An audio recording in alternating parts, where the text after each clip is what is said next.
Hey guys, so I wanted to take some time to just review the essay grid in case you're confused or if you weren't in class yesterday. So here's our prompt. How does Maya Angelou use poetic devices to create tone in Caged Bird? Your introduction paragraph is laid out here. So you want to start with a sentence including each of the components of the tang. You want to briefly explain the subject and the purpose of the poem. So thinking back to the SOAP strategy that we've been working on. And then you want to include a thesis statement that responds directly to this prompt. Now, I've given you a model thesis statement here. This one's pretty broad. Maya Angelou uses poetic devices to create tone. You can make this more specific once you figure out which devices you're going to use. So you could say Maya Angelou uses personification, metaphor, and diction to create tone. But that's up to you. You can keep it this way if you want. Now, you need a minor claim, a contextual lead-in, evidence, and an analysis that responds to each piece of this section here. So every minor claim should be able to fill in this sentence starter. The author uses blank to create a feeling of blank.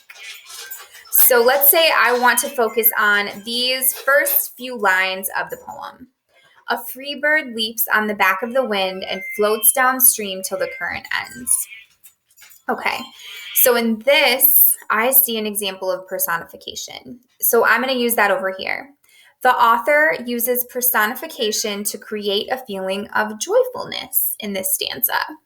Now, that feeling changes. So down here, I might be focusing on another stanza, and it might be a feeling of hopelessness or sadness or rage. But for this particular poetic device, this particular piece of the poem, that's the feeling that I get as a reader. Contextual lead-in. So I'm just giving a little bit about where it is and what's going on. In the first stanza, the narrator describes the free bird coming and going as he pleases.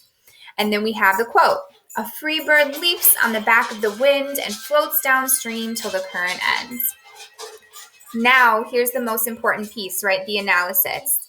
So what is the effect of the poetic device? The author uses personification to give the wind a back, creating the image of the bird jumping on the wind. Now, what inferences can the reader make based on this quote? This allows the reader to visualize a happy moment between the wind and the bird, similar to a child jumping on his parent's back. So you picture that moment where, a parent is maybe running around with a kid on their back and they're laughing, and that's a feeling of joy. Now, how does this connect to my thesis? Because this bird is free, he can have this experience, which creates a tone of joyfulness. Now, obviously, the poem doesn't stay joyful, so your other examples might need to reflect a different tone as you move throughout the poem. At the bottom, here is your conclusion paragraph. So you want to just restate the purpose of the essay. So that's really just restating your thesis, maybe in a different way. And then you want to explain who is the intended audience. So thinking again back to SOAPs, who is this really meant for? Who really needs to hear this poem? And then lastly, your own reflections on why the poem is powerful or meaningful, or both. All right, so use this as a guide. I'll post this example to the stream as well. And I'm going to give you some additional time tomorrow to finish and to check in with me as needed. All right, guys, happy writing.